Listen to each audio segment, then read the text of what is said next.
Good evening and welcome. For the record, my name is Jim Lawrence. I'm the board chair of Fixin San Mateo County. Thank you for joining us for this month's all hands meeting. We're truly welcomed by your participation. I'm often asked, why are we doing this? Why is Fixin San Mateo County so engaged? The answer really is simple, because our community deserves better. We believe that every person in San Mateo County deserves a sheriff's office that reflects the values of accountability, transparency, and respect.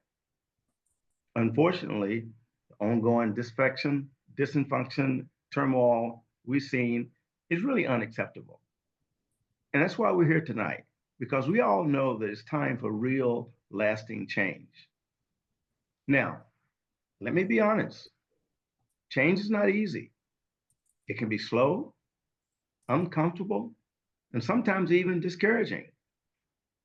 But as my dad used to say, you climb a mountain one step at a time. And that's what we're here tonight is all about. One step forward. One step towards a stronger, safer, more just San Mateo County and California at large. Our speaker this evening will walk us through what that one step looks like.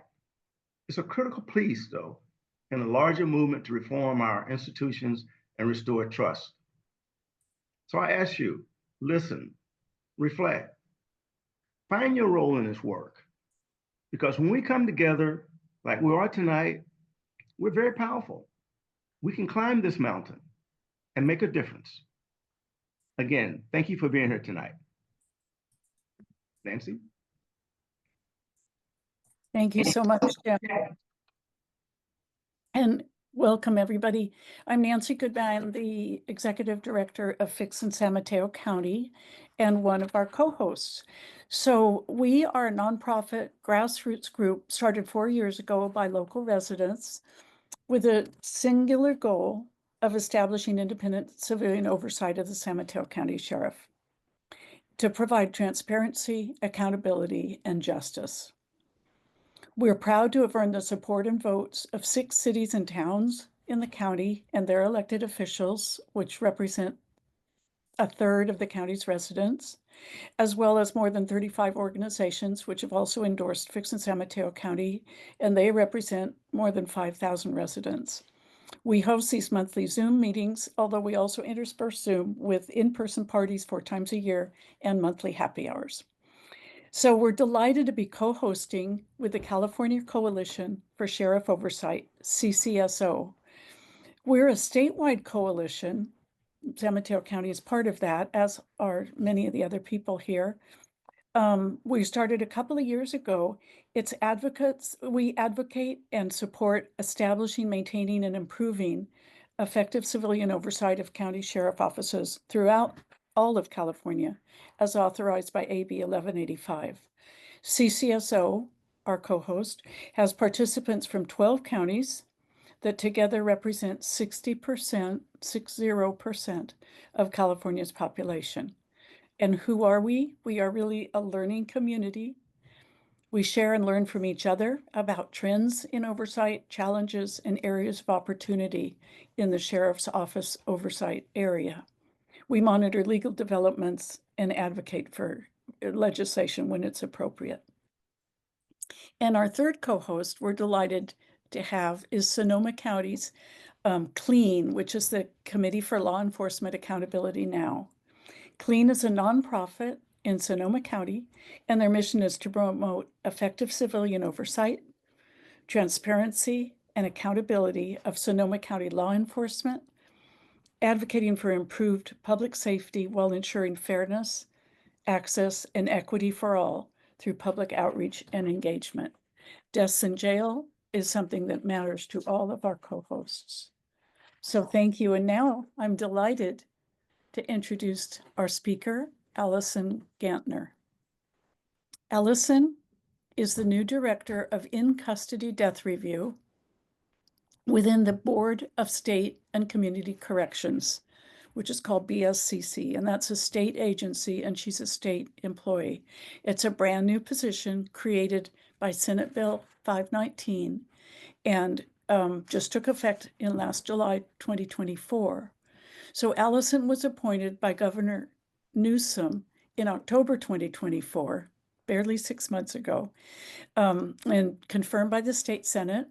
She and her team are currently hiring and building the division to reflect the requirements outlined in SB 519, which she'll tell us about.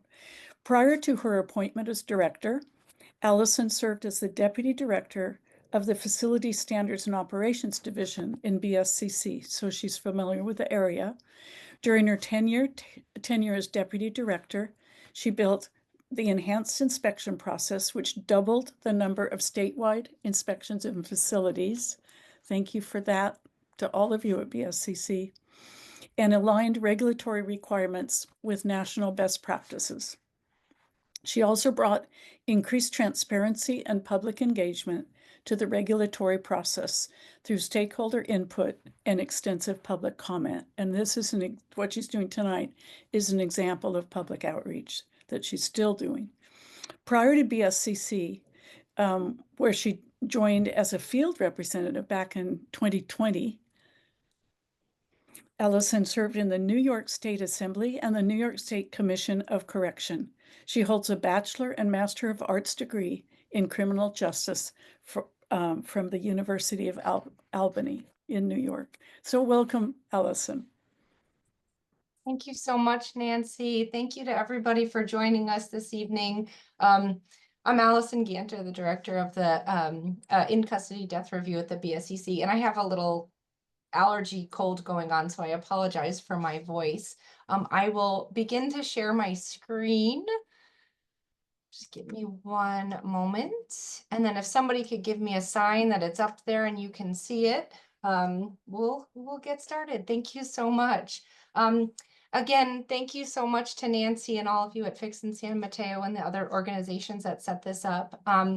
I've been conducting inspections in jails and juvenile halls for nearly 30 years. I'm really honored that Governor Newsom chose me to be in this position. Again, thank you all for taking your time out of your evening to join us tonight. I do have some members of our team here. I just want to give them a quick shout out. Michael Lee, who is our research data supervisor too, is here. We have Serafina Tomaselli, who's one of our field representatives. Lonnie Jones is one of our field representatives. Matt Cinco, he's one of our analysts. And finally, Eloisa Tuitama, who is our attorney, is joining us here tonight. So thank you to all of my colleagues that joined us tonight. We'll spend our time talking about the legislation that got us here. The ICDR is our acronym.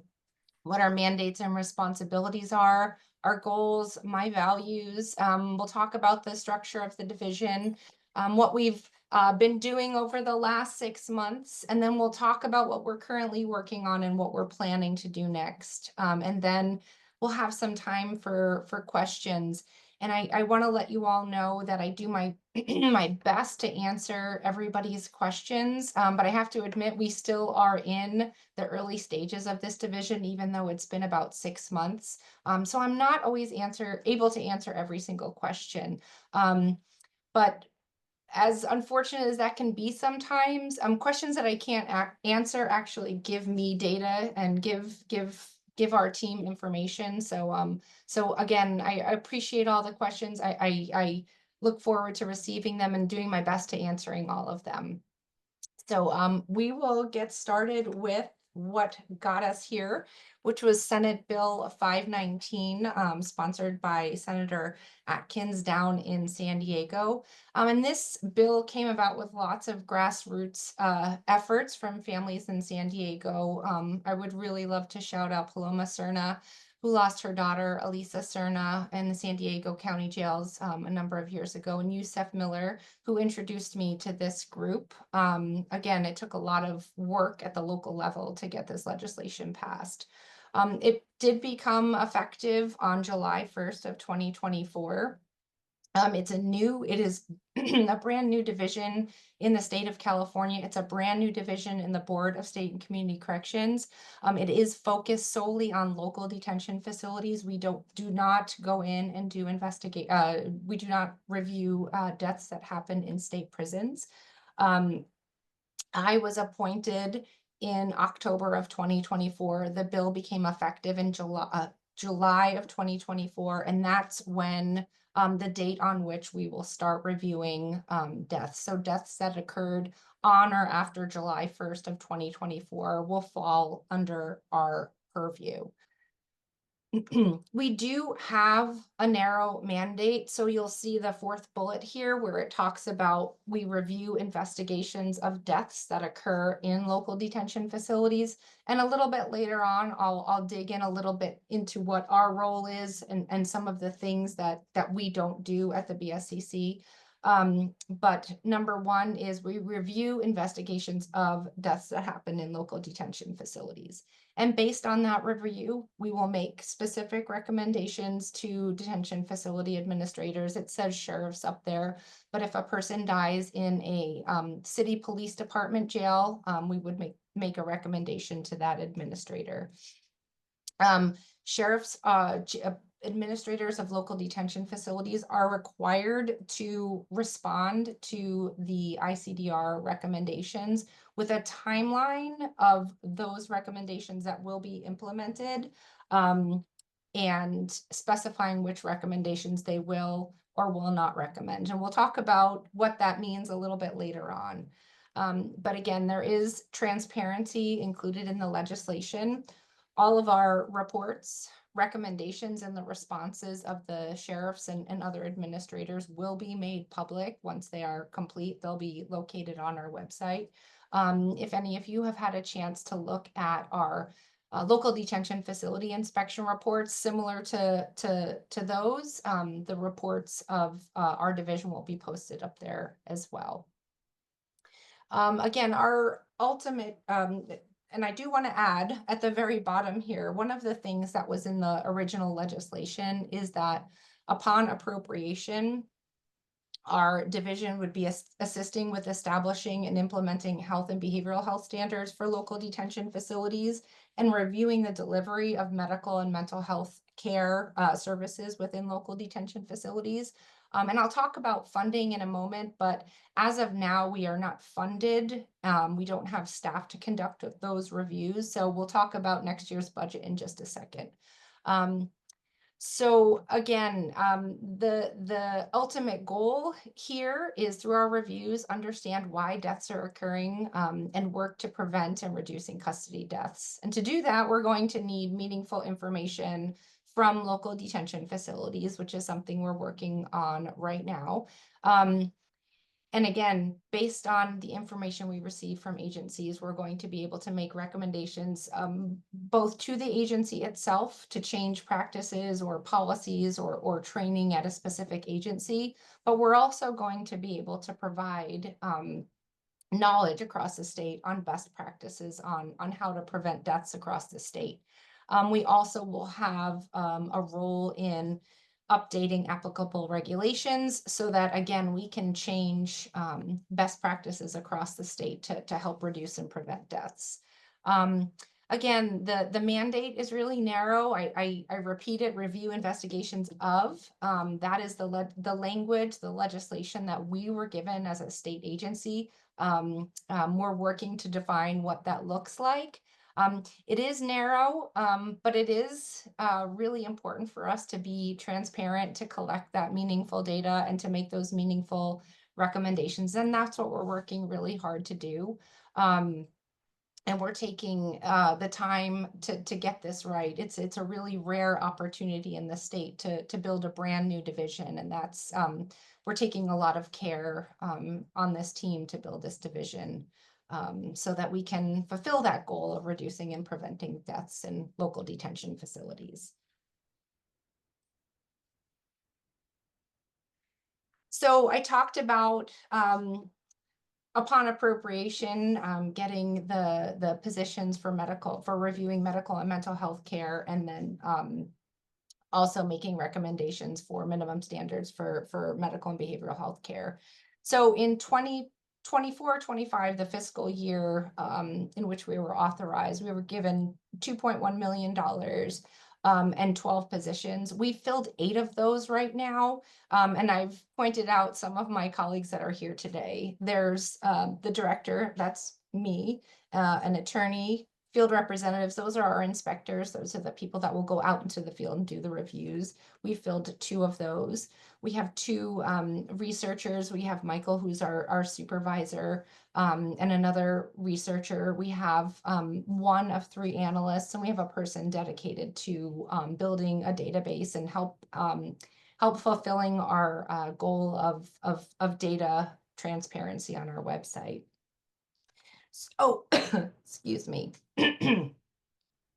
In next year's fiscal year budget, when the budget came out in January, there is a proposal for an additional $3.5 million to add those positions to do the medical and behavioral health review.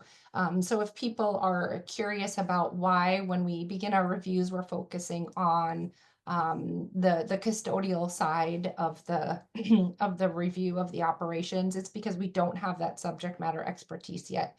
It's specified in the legislation that we would do that upon the appropriation. So as we all know, the budget will be what it will be when it comes out in a few months. We'll see here, hopefully in a few weeks, what the proposals will look like. But we're looking forward to being able to bring on that level of subject matter expertise as well.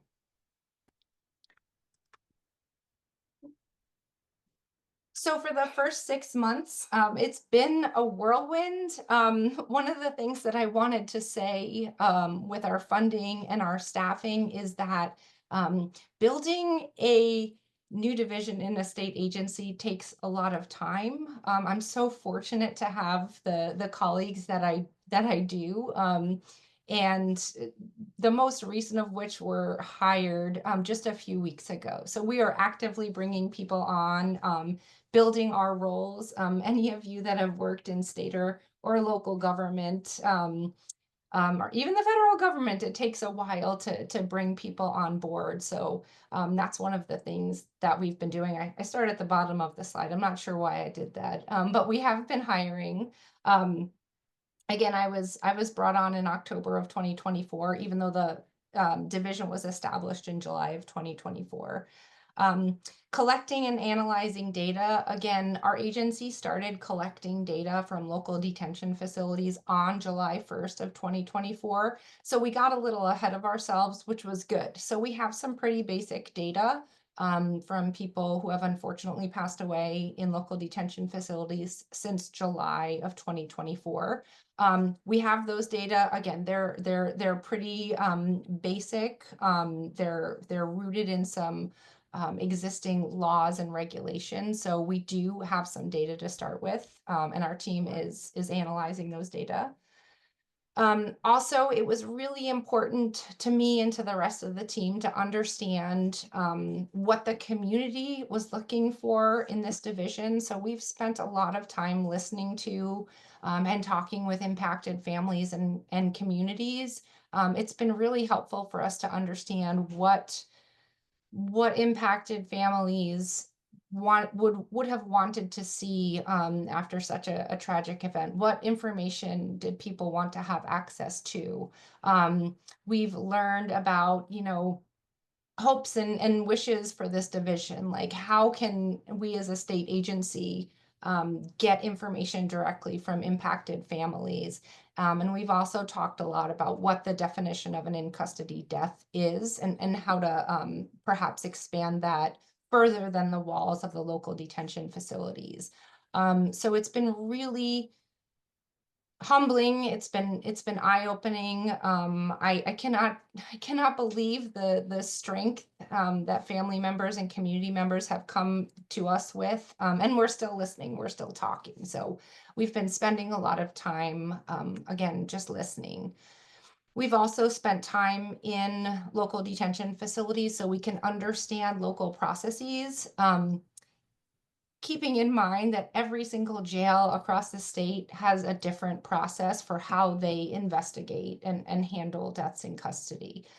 So we've spent a fair amount of time understanding those processes, because one of the things that's important to me is that if we can provide any information that's somewhat available to people to demystify or make finding things easier, we want to help with that process as well. We've learned a lot about medical examiners and coroners' offices, and we really do hope to be able to provide some additional information. If it's not a function that our office can provide, well, can we at least point people in directions so that they can find information that they shouldn't have to look that hard to find. So again, that's been a really eye-opening process as well. And we're also trying to learn from other entities that conduct such reviews across the state in different entities. And also there are a few agencies across the nation that do similar functions. So we've been able to learn from them as well. Again, because I went backwards, hiring team members, which is, the people that we work with are our most valuable resource. Excuse me. So that's been a lot of the first 6 months. Our current activities. So like I said, we have some data. Agencies are already required to report to the Department of Justice when somebody dies in a detention facility. We are also getting those data. So we have pulled out our first quarter is the third quarter of 2024, starting in July through September of 2024.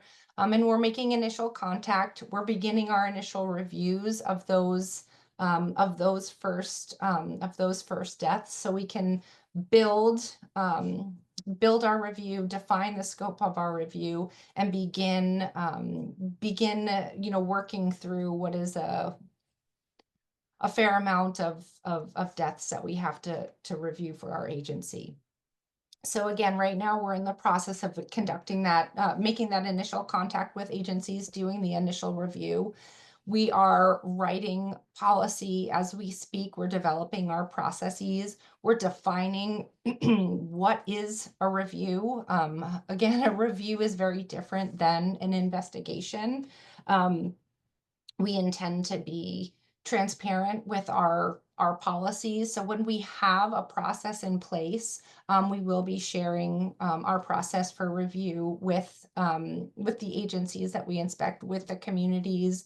Our board will be looking at those processes. So we'll find a way to make sure that people understand what is a review and how is it done. So again, that's another piece of transparency. It's not just sharing certain types of information. It's sharing information about how we do our process.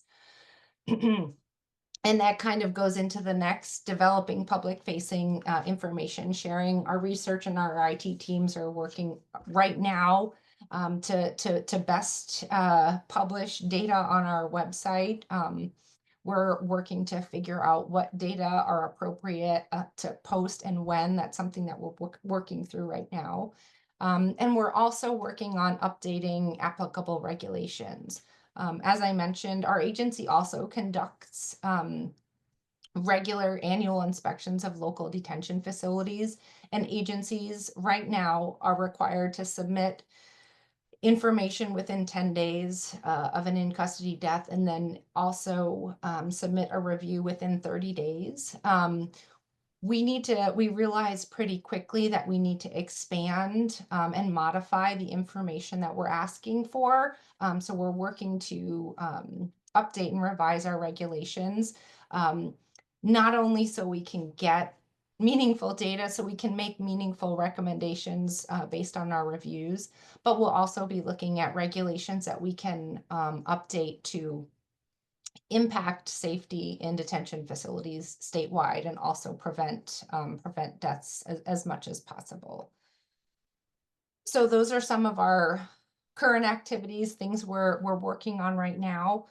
Our upcoming activities, I mean, probably the most important thing is beginning our reviews. Again, going back to our mandate, reviewing investigations of deaths in custody as we work through our policies and procedures. We can't necessarily review an investigation until it's complete. So like I said, we're working with agencies to find out when investigations are complete and information is available, and we can begin our reviews. As soon as our reviews begin, we'll be making our recommendations to agencies. Those will be published, as I mentioned, and then agencies will need to respond on the recommendations that they implement. And all of those reports will be posted on our website for public viewing. So there's a lot to be done. It's such important work. It's really difficult work. It's emotional. It's something that we're taking with a lot of compassion and care. We're really taking time, as I mentioned, to do this properly. Again, it's unusual to start a whole new task in a state organization, in a state division. So it's been a whirlwind, and I wanted to also talk about, whoops, can't see my mouse there. Where does the ICDR fit in? So these are a lot of, I'm gonna try to answer some of the questions that come up in some of our discussions. So some of the differences between our agency and local detention facilities: we don't work for local detention facilities. It's the Board of State and Community Corrections is a really unusual agency. It's a state level agency that has oversight over county and city local detention facilities. And the way it's structured in California, we can't compel an agency to change practices. We can only make recommendations. We cannot force them to take the recommendations, which can be frustrating. However, it's a familiar process to me and to our team, in that that's how we do our local detention facility inspections. We share those inspection reports. We ask agencies to provide corrective action plans. We work with them to implement the recommendations that we made in those inspections.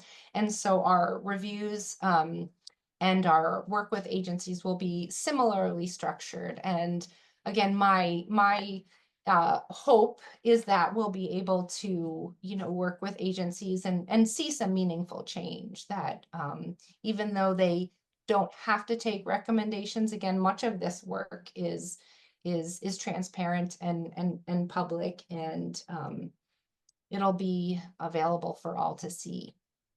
So the ICDR role, again, reviews of inspections, and to do that, we'll be looking to see if an agency followed their own policy and procedures. Was there any policy or practice that could be modified, that could be changed, that could prevent death in the future? And is there a need for training? Is there a need for facility modification? Did somebody, did somebody die because of a structural problem in the facility? So those are the types of things that we'll be looking at, and recommendations that we'll be making. We won't be involved in the investigation. We are not an agency that conducts investigations. So I do like to remind people of that. A review is very different than an investigation. We get asked if, we would make findings in an investigation or complete our own investigation, and we are not authorized to do that. We're not going to be able to close down facilities. We do not have the authority to sue the sheriff's offices or medical providers. Excuse me 1 second. I apologize. I'm going to mute myself for 1 second.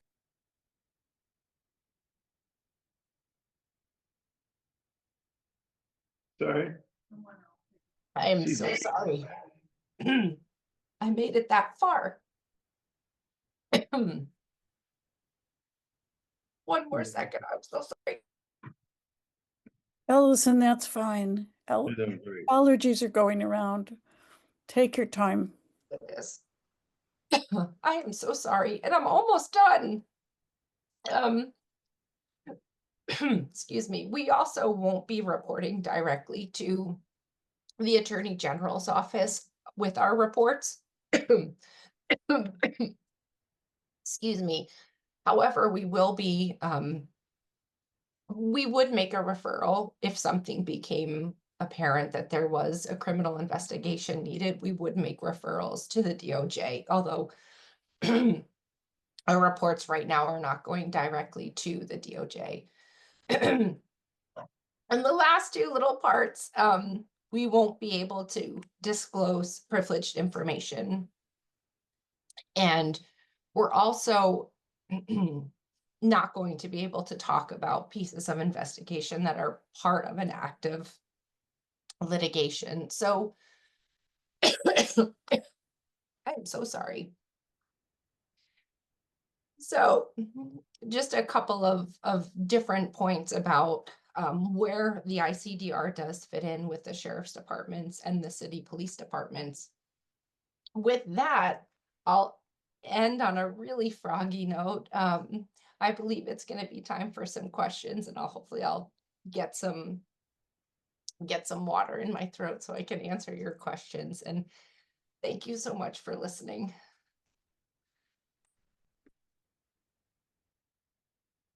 Allison, go ahead and get some water. Thank you so very much for your presentation. And everybody, I am Trina Patton. I'm the Outreach Work Group Lead, and I have the pleasure of asking our guest speaker some of your fantastic questions that you put into the chat. So we'll give her just a moment, and then we will go ahead with our questions. And Allison, just let me know when you're ready. I'm good. Here, I'll stop sharing my screen too so we can Okay. see people. There we Oh my go. Thank you. Thank you. So we have some great questions here. Thank you so much. And one of the first questions is, and I think you talked about this a little bit already, but is there anything that compels the sheriffs to respond to the recommendations that you all make? And is there anything that happens if they don't? That's a really good question because it's in the statute that they must respond. You know, that's one of the few things that it actually does say. And I don't know the answer. You know, what I can tell you is with our annual inspections of local detention facilities, what our board will do if if there is an issue that a sheriff's department hasn't fixed, that's been out of compliance, that remains an issue. The board will call that administrator before the board and, ask questions and talk about that, and perhaps even ask that question, why didn't you respond or correct this issue? So I can suspect that it would be a similar process, but that's just a guess right now. Okay, thank you. And so if an incident occurs in jail, but the death happens in like a hospital, is that considered an in-custody death or no? So right now, the definition of in-custody death statewide and for reporting to the Department of Justice would include a person that's under the supervision if they passed away in a hospital. Our mandate right now is within the walls of the local detention facilities, and we really have been hearing that people aren't necessarily delighted by that by that definition, but right now that's our mandate. Okay, okay. And so if jails have different death investigation processes, do you expect that your group might create a more standardized process that could be followed throughout the state? It's possible. So our regulations do provide the framework for the policies and procedures in a local detention facility. Then it's possible that could be one of the outcomes. Okay. And what about the possibility of making some recommendations to the legislators about establishing maybe a minimum investigatory standard or standard for reviews, death reviews in custody? Do you foresee that happening? So the way our state agency works is that we're authorized to create the regulations. So any recommendations, any changes to facility policies and procedures would be made in regulation, not in legislation. In regulation. Okay. Okay. And so when you do the reports, other than putting it on the website, who do those reports go to? Do they go to city councils, board of supervisors, sheriffs? Who would those reports go to? That's a great question. Right now it's not very specific, presumably and obviously it would go to the sheriff. But I would suspect that our local detention facility inspection reports go to the boards of supervisors, the grand jury, the presiding judge. I would suspect that we would probably make those same copies. Okay, very good.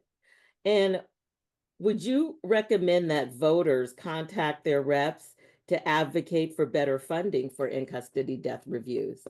That's not something I can ask people to do. Yeah, that's a little bit out of my wheelhouse. Well, would you think it's a good idea for people to just let their representatives know that they think that this is a good department that is good for the better of California? I don't know. I really, as a state employee, I really can't comment on things like that. I mean, Gotcha. government works by, people talking to their elected officials. Okay, That's fair enough. yeah. Fair enough. And so your team does reviews of investigations. You all do not initiate any investigations. That's correct. Is that correct?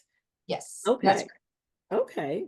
Very good. Now, not sure if you have any of this information yet, but do you have any data about which counties have the most deaths or what the most common cause of death is right now in facilities?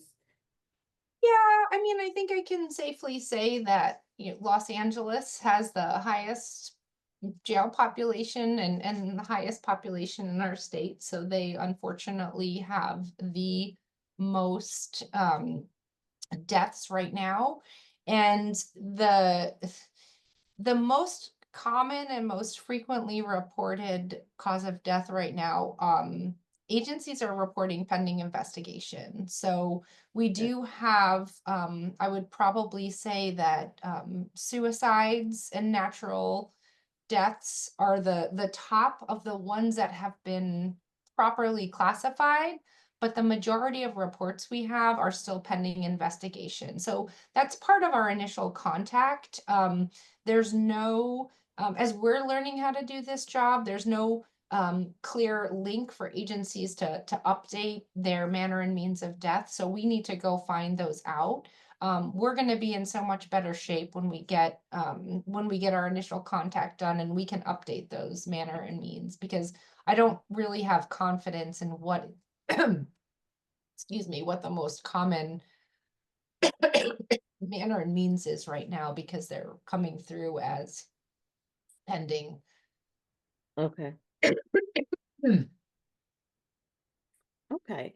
And some people are interested, and I think you talked about this, listening sessions.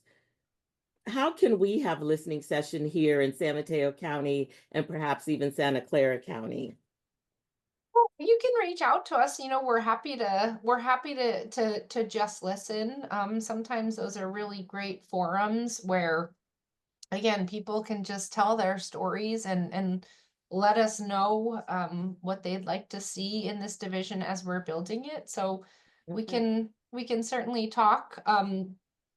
We have a email address, icdrpublic@bscc.ca.gov. There's only 8 of us. Somebody will see the email. Okay. I promise you, we're not Wonderful. huge. we can figure out how to make those happen. We're happy to do virtuals or show up in your areas. Okay, very good. Thank you. And during your review of investigations, what key factors and procedures would you prioritize to ensure consistency and thoroughness, impartiality, in determining the cause and circumstances of the in-custody death? Well, I'll take it kind of backwards. We're not the determiner of the manner and means. We're gonna need to get the information from the coroner or the medical examiner in that county. So our review is again, we're still building it. We will be looking objectively at an agency's policy for investigation and then looking to see that they followed their own policies when they completed that investigation. We'll also be looking at applicable policies and procedures. An easy one is safety checks. There needs to be safety checks, typically 60 minutes done on people that are in the general housing units. We're going to be looking at their policy for safety checks. Just one example, we're going to be looking at documentation to see that they follow their policies and practices and make determinations based on those things. So really, since we haven't done any, we're still building that process. I can kind of keep it high level. We're gonna have a lot of information generated by that agency that we're gonna have to make sure we can look at objectively. We're gonna have to be focusing on the facts. And it's also going to be really important for us to have that medical and behavioral health care subject matter expertise so that we can look at those angles as well. Yes, thank you. And as part of your review of the investigation, do you speak directly with family, either as a part of the review or to let them hear your recommendations prior I to would not. becoming public?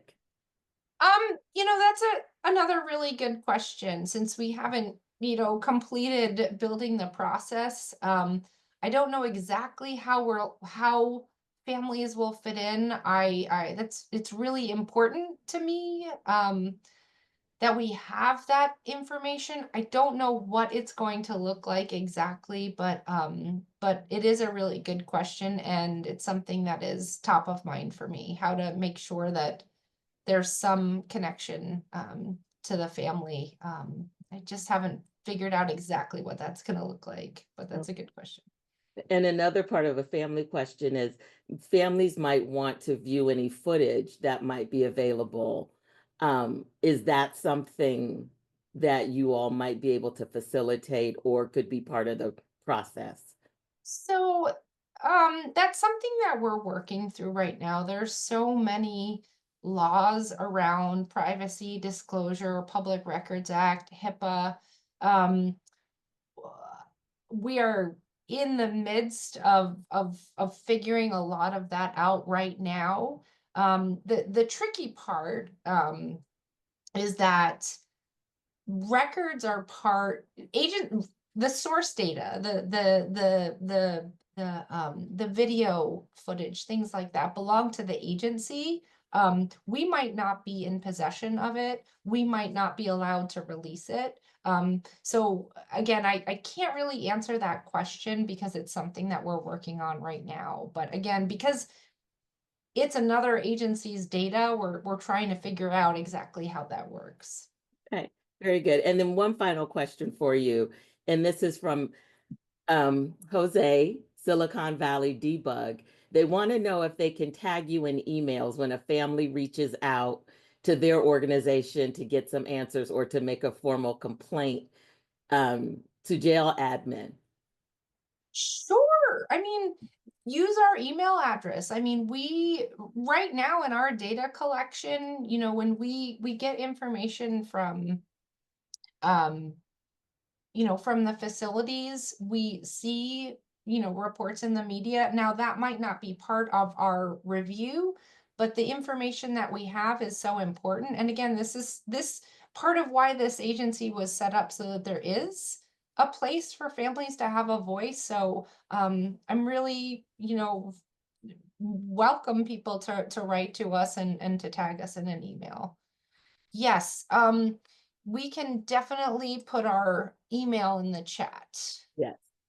Allison, I thank you so very much for this wonderful presentation and all the great information, and for being so open to the questions, and sharing your contact information with everybody. It's a very important topic, and we're Oh, glad to have you here.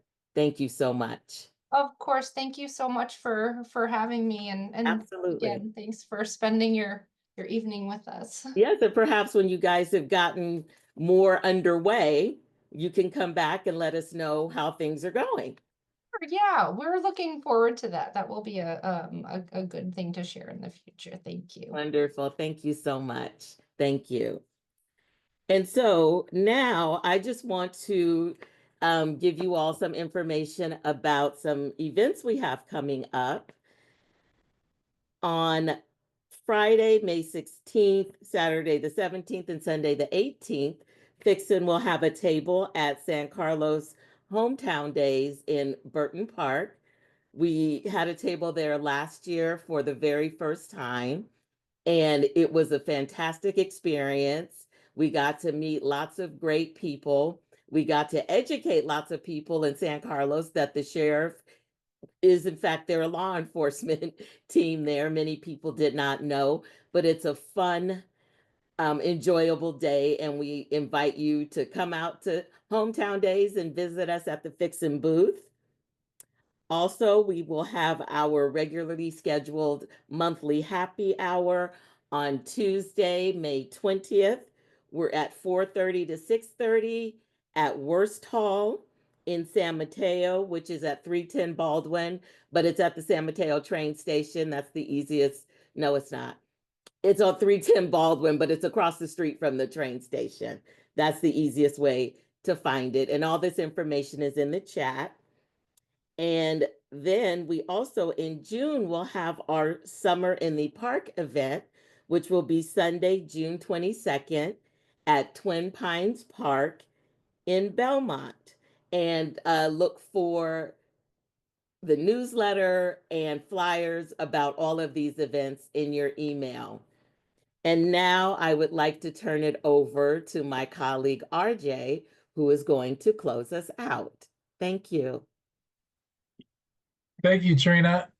And thank you, Allison, and your organization for the work that you do and spending time with us. And when we have time, we try to end with a gratitude practice. And as we extend gratitude to Allison and your organization, I would like everyone to take a breath up through the body, as if you could breathe up through the crown of your head into the heavens, into the sky. And allow that thread to run through the body from the earth to sky. And exhale, softening, expansion, and moving from thinking to sensing and feeling. And wherever you are, begin by just extending energy into the earth. It may be through your fingertips, could be the soles of your feet, giving thanks to that which comes from the earth, be it strawberries, potatoes, the worms, vegetation. And then allow your energy to extend up into the sky, into the heavens, giving gratitude to that from above. The birds, the clouds, the night owls that have been visiting our house recently. Whatever that is for you, extending a gratitude above. And then whether it's physically or not, extending your arms out into the community, giving thanks to the community for this hard work, giving thanks to Allison and your organization for the hard work that you bring to the community, the important work that you bring. and pick a person or two out that could use that energy from you. You just say it to yourself. And then bring your hands into the center, to the self, giving gratitude for the hard work that you're putting in to making a difference in our community. Gratitude for your efforts, for your love of community, and looking forward for the changes that we long for.